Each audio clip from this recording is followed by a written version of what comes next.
बहुत ही अजीब चीज है, बट जॉन सीना इतना मस्कुलर बंदा, उसकी मर्चेंडाइज समहाउ हमको पतला क्यों फील करवाती है? या सिर्फ ये मेरे साथ ही? मैंने जितनी भी मर्चेंडाइज पहनी उसमें सिर्फ जॉन सीना की ही हमेशा ऐसी होती है जिसे पहन के लगता है कि भाई बंदा और पतला हो गया। Is this what make a wish is? तो गैस तो मैं चैंपियंस ऑफ द वर्ल्ड में हूँ 3DX Chetan, genuinely shocked to see that reaction. But यार शॉक्ड क्यों होना है? That is John Cena we are talking about. इतना भयंकर रिएक्शन जॉन सीना के थीम सॉन्ग पे मिला है।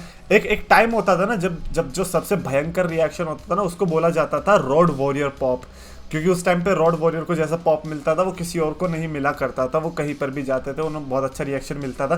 तो आने वाले टाइम तक ऐसा हुआ कि रोड वॉरियर पॉप के नाम से ही वो पॉप्स जाने लग गए जहां पर फैंस वो सुपरस्टार्स को ज़्यादा रिएक्शन मिलता था। बट आई थिंक उसको चेंज करके अब हमें जॉन सीना पॉप रख देना चाहिए, because that man is still killing it and everybody. ये जो जॉय होती है ना, ये जो हैप्पीनेस होती है, ये जॉन सीना के आने पे ही दिखती है। मतलब I was so impressed, I was like यार स्मैकडाउन को 5 स्टार यहीं पे घोषित कर देना चाहिए जस्ट विद दिस एंट्री। और ये कोई नॉर्मल एंट्री भी तो नहीं थी। वी ऑल नो कि जॉन सीना कब थोड़ा लंबा टेन्योर चलने वाला है, एटलीस्ट जितने हमने पिछले 5 साल में नहीं देखा उससे तो लंबा चलने वाला है। पेपर व्यूज में देखने को मिलने वाले हैं। अभी तो पेबैक का पता चला था, अब ये भी पता चल रहा है कि बंदा फास्ट लेन में भी आ सकता है। तो it is going to be very interesting. John Cena ने अपना प्रोमो कट किया, ऑफकोर्स माइक पर जॉन सीना को बोलते हुए सुनना ही जैसे काफी सुपरस्टार्स के लिए होता है ना, यार ये लड़ तो रानी है तो क्या फायदा। बट जॉन सीना के केस में ऐसा है, अगर ये बोल रहा है that is still equivalent to his लड़ना, है ना। तो जिमी ऊसो ने इंटरप्ट किया। जैसे जिमी ऊसो का थीम सॉन्ग बजा, for some reason I thought that was Jinder Mahal. पता नहीं, दिमाग में शायद से वो जॉन सीना और इंडिया का सीन चल रहा था। आई थॉट कि जिंदर महल आ गया है, इन्होंने मैच वैच सेटअप कर दिया है। और मेरे दिमाग से ऑफकोर्स निकल गया था कि यार ये तो टैग टीम मैच में ऑलरेडी घुस चुके हैं इंपीरियम के अगेंस्ट, तो जिंदर महल अब आगे क्या करेगा। But it was Jimmy Uso and Jimmy Uso का कैरेक्टर थोड़ा समझने में दिक्कत आएगी, क्योंकि अब हमें नहीं पता चल रहा कि हो क्या रहा है। जिमी ऊसो ने जॉन सीना को तो बेसिकली कह दिया भाई तो कुछ नहीं है भाई, तो रोमन रेंस ही है, बस तू हंस के करता है, वो बिना हंसे कर देता है। उसके अलग अलग एक्सप्रेशंस हैं। तो जॉन सीना को हर्ट तो हुई होगी। ऑफकोर्स एटीट्यूड एडजस्टमेंट पड़ा जिमी ऊसो को, बट उसमें भी जॉन सीना की गलती नहीं। पहले लात मारने की कोशिश जिमी ने ही की थी, बिकॉज जॉन सीना सेड कि गलत ऊसो ने क्विट कर दी WWE. That was a good one, that was a good one. और ये पहली बार तो है नहीं आई गेस जब जॉन सीना ने ऊसोस को रोस्ट किया है। बट जो भी है, John Cena and Jimmy Uso का ये सिनेरियो देख के मेरे हिसाब से जिमी ऊसो के लिए हेल्पफुल ही था, बिकॉज इससे ना पूरे शो के थ्रू आउट हमें जिमी ऊसो की कंफ्यूजन देखने को मिली, that Jimmy Uso is frustrated और वो किसी से भी रिस्पेक्टफुल मैनर में बात नहीं कर रहे, फिर चाहे जॉन सीना हो या फिर बैक स्टेज में मिया यिम हो। और मिया यिम के चक्कर में एजे स्टाइल से पंगा हो गया जिमी ऊसो का, जिसमें सोलो सेकवा ने आके बजा दिया एजे स्टाइल्स को। और जिमी ऊसो का इतना भी पता चला कि वो ब्लड लाइन से एसोसिएट नहीं होना चाहते, but at the same time लग भी रहा है कि वो बंदा ब्लड लाइन के अंदर ही है। तो मैं कह रहा हूँ ना, just like Solo Sikoa, Jimmy Uso का और भी ज्यादा हार्ड होने वाला है समझना कि यार ये बंदा करना क्या चाहता है। उसके अलावा ग्रेजन वॉलर और ऑस्टिन थ्योरी की ड्रीम टीम, अच्छा ड्रीम टीम तो रिंग में ना, उसके पहले भी बैक स्टेज में आप इन दोनों का कनेक्शन देखना, इट्स एज इफ के दोनों जुड़वा है, बस शक्ल नहीं मिल रही है, लेकिन जो इनके थॉट्स है, जो गंदे गंदे विचार है, वो इनके सेम है। ओके आई नो कि इस समय डब्ल्यूडब्ल्यूई के अंदर टैग टीम होना है उस तरीके से देखा जाता है ना कि टैग टीम में यार फिर मेन इवेंट में कब जाएगा। बट लेट्स जस्ट से कि यार ऑस्टिन थ्योरी तो अभी कर ही क्या रहा था और ग्रेजन वॉलर अभी आया है, तो अगर ये एज टैग टीम भी ओवर हो जाते then I think that would still be great. I mean Chad Gable और ओटिस को देख लीजिए, वो हो रहे हैं। तो I think Austin Theory and Grayson Waller एक यूनिट में रहेंगे तो अच्छा रहेगा। और ऊपर से आज उनको मोरल बूस्ट भी मिला होगा जब उन्होंने Rey Mysterio and Santosh Escobar को हराया। So that is a good match, not going to lie. But मेरे को सही में जो जिस चीज पे मैं फिदा हुआ वो था इन दोनों की tag team. I really enjoyed it, Austin Theory and Grayson Waller, 2 of my favourites एक ही साथ। हा। अच्छा ये वाले जो फैंस होते हैं जो रोमन रेंस और ब्रॉक लेसनर के, वो वाले फैंस नहीं होते जो ऐसे डब्ल्यूडब्ल्यूई में उतना इंटरेस्टेड नहीं है, बट ये कि हाँ भाई रोमन रेंस और ब्रॉक लेसनर को लड़ते हुए देख लिया, इन्हें उड़ते हुए देखना बस एक बार तो भैया। वो वाले जो फैंस होते हैं, अगर वो जब सुनते होंगे कि यार ये बंदा ग्रेजन वॉलर का फैन है, थ्योरी का फैन है, या फिर आप लोग भी किसी ऐसे को जानते होंगे, तो उनका क्या रिएक्शन होता होगा ना। मैं तो यही सोचता रहता हूँ कि यार उनके दिमाग में डब्ल्यूडब्ल्यूई की तो इमेज अलग ही है, जैसे हम थे बचपन में 2005-6 के टाइम पे। तो वो और अब में कंपैरिजन तो मतलब जमीन आसमान की सोच होगी कि यार वो किस तरीके से सोच रहा होगा और हम किस तरीके से सोच रहे होंगे। I mean crazy. उसके अलावा स्ट्रीट प्रॉफिट्स एंड लैशली का प्रोमो भी देखने को मिला, बैड एस ऑफ कोर्स, तीनों world looking baddies.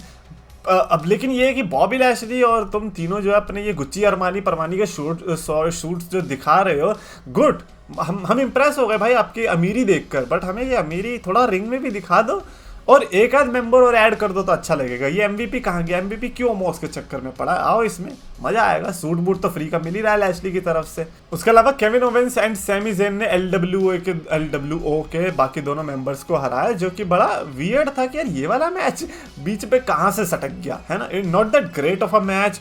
Of course city street fight, क्या है यार, city light street fight, what the fuck is that. जो भी संडे को इनकी स्ट्रीट फाइट होने वाली है उसके पहले ये इनकी ट्रेनिंग थी अपेरेंटली। अब ट्रेनिंग में सक्सेसफुल तो होना ही था, इमेजिन यहीं पर हार जाते तो।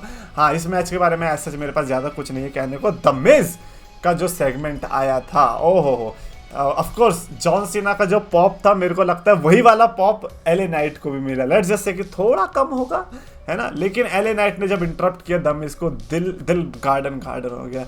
और ये क्या पंगा है, अबे एले नाइट तो रॉ में भी जा सकता था। फिर अगर आज द मिज आया है देन एले नाइट भी फिर रॉ में इंटरप्ट कर सकता था। तो ये क्या चक्कर है, द मिज इधर भी और द मिज उधर भी? आई गेस यही फायदा होता है वेटरन होने का। तो द मिज ने आप अपने वेटरन होने का जो चीजें हैं वो प्रोमो के दौरान भी बताई, but ultimately as I was saying कि यार एले नाइट तो धो ही रहा है।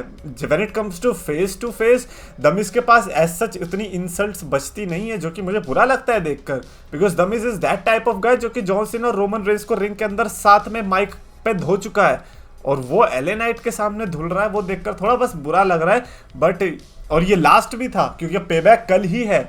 अब एज सच इनके बीच दोबारा से होगा नहीं, इनके बीच थोड़ा सा ब्रॉल भी देखने को मिला जिसमें एले नाइट और वो सब एले नाइट और मिज लड़ने भी लग गए थे, बट थैंक गॉड वो छुड़ा ली गया। जेसन जॉर्डन दोबारा से देखने को मिले। कल हमें इन दोनों के बीच मैच देखने को मिलेगा, और मैच से पहले अगर एक प्रोमो हो जाए तो मैं तो फिर जॉन सीना को धन्य कहूँगा। और जॉन सीना और एले नाइट का अगर यहाँ से कुछ निकलता है देन दैट इज अमेजिंग। उसके अलावा बेली एंड शॉर्ट्जी के बीच मैच देखने को मिला। आई वाज वेरी डिसअपॉइंटेड यार, कम ऑन, डकोटा काय की वजह से बेली हारी। लोग कहेंगे कि शार्लेट की वजह से हारी, डकोटा काय की वजह से। आप ध्यान से मैच देखना, वो पता नहीं क्या करने लग गए, शार्लेट ने उधर से बजा दिया बेली को एंड देन शॉर्ट्जी ने हरा दिया। Again I am not hating कि शॉर्ट्जी जीत गई, बिकॉज अल्टीमेटली शॉर्ट्जी ब्लैक हार्ट भी मेरे को लगता है बहुत अच्छा टैलेंट है, और अब तो स्पेशली जो गिमिक के साथ आई है विद नॉट ग्रीन हेयर, तो वो ज़्यादा चलने के पूरे चांसेस है। तो ऐसे में एक सेक्रीफाइस तो चलो बनता है, और बेली तो मुझे लग रहा है जब से रिटर्न किया तब से सेक्रीफाइस ही कर रही है, कभी पार्टनर्स के लिए कभी ओपोनेंट्स के लिए। Finally AJ Styles versus solo Sikoa का मेन इवेंट आया, बड़ा डिसअपॉइंटिंग था, because of course like I know कि जॉन सीना हेडलाइन कर रहे हैं शो को, तो ऐसे में रोमन रेंस का होना जरूरी भी नहीं है, but you just can not skip blood line की story which was going great. What do you want कि लोग भूल जाए कि ब्लड लाइन में क्या चल रहा था?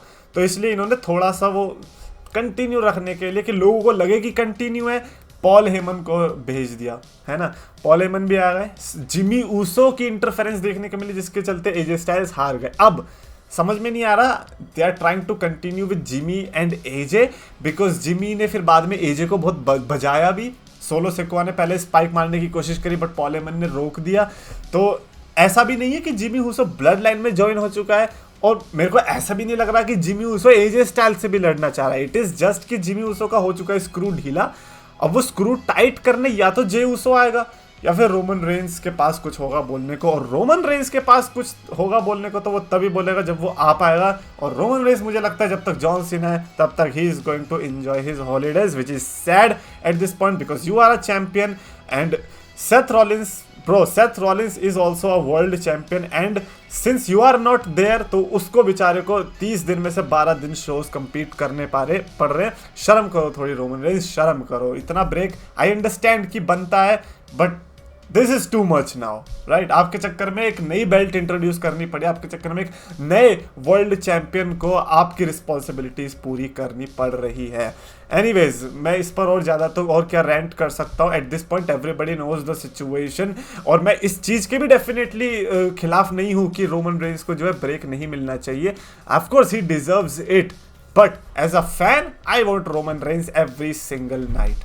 तो ये बहुत वियर्ड चीज़ है, बट WWE के केस में ऐसा ही है। आप एज बुकर भी देख रहे होते हो, खुद को एज फैन भी देख रहे होते हो, और दोनों थॉट्स क्लैश होते हैं। मेरे को लगता है इसमें मेरे थॉट्स क्लैश हो रहे हैं। I want him to take break, I want him to not to take break. क्या करूं मैं, यही है जो भी है सिचुएशन। तो ओवरऑल स्मैकडाउन का मेन इवेंट बड़ा कंफ्यूजिंग रहा, बिकॉज नाउ जिमी ऊसो के ऊपर ही है जो भी है, बिकॉज जे ऊसो तो नहीं आ रहा, रोमन रेंस नहीं आ रहा, जिमी ऊसो को ही अब इस स्टोरी लाइन को मोल्ड करना है। लेट्स सी कि वो कैसे करते हैं। एनीवेज, अगर मेरे को आज की स्मैकडाउन को रेट करना होगा, of course I am going to be generous because of John Cena, तो मैं इसीलिए इस स्मैकडाउन को 3.75 आउट ऑफ 5 की स्टार रेटिंग देना चाहूंगा। And thanks to Grayson and Theory की टैग टीम को भी। कमेंट्स में लिखकर बताना अपने थॉट्स, एंड अगर आपको वीडियो पसंद आए तो प्लीज लाइक और शेयर करो, चैनल को सब्सक्राइब करो।